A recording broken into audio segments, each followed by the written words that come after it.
Badan Pengawas Pemilu atau Bawaslu RI mengumumkan hasil sidang sengketa dugaan pelanggaran yang dilakukan Komisi Pemilihan Umum atau KPU RI.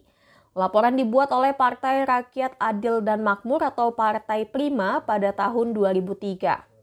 Dalam putusan sidang tersebut, Ketua Bawaslu RI Rahmat Bagja memerintahkan KPU RI untuk melakukan verifikasi administrasi perbaikan terhadap Partai Prima sebagai calon peserta pemilu 2024 mendatang.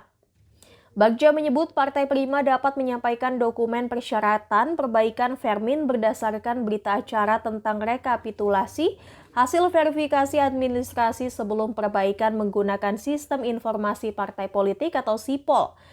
Putusan yang dibacakan oleh Bagja tersebut terkait dengan laporan dugaan pelanggaran administrasi pemilu yang dilayangkan oleh Partai Prima terhadap KPU kepada Bawaslu RI. Berdasarkan pemeriksaan yang dilakukan, Bawaslu menilai KPU sebagai pihak terlapor terbukti secara sah dan meyakinkan melakukan pelanggaran administrasi pemilu. Sementara itu, Sekjen Prima Domingus Octavianus Tobukik mengatakan putusan yang telah dibuat Bawaslu akan didiskusikan kepada timnya terlebih dahulu.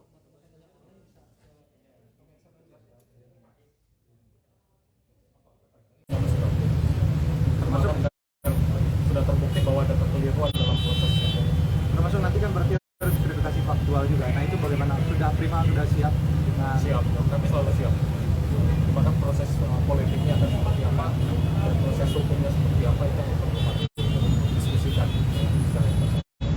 Satu lagi Bang Dom, ini kan putusan hari ini dibacakan. Nah, apakah Prima akan tetap mengajukan permohonan eksekusi atas putusan Pemjakpus atas penundaan pemilu? Itu yang perlu kami diskusikan lebih lanjut.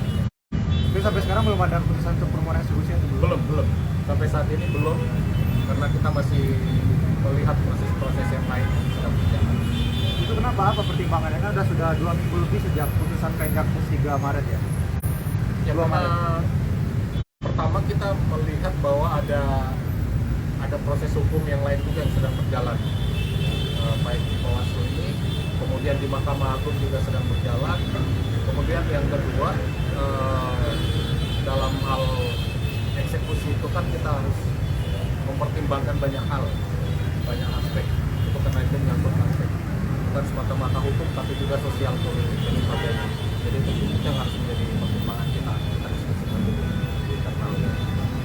Berarti opsi untuk permohonan eksekusi itu masih terbuka ya? Mengambil opsi itu? Masih terbuka, masih.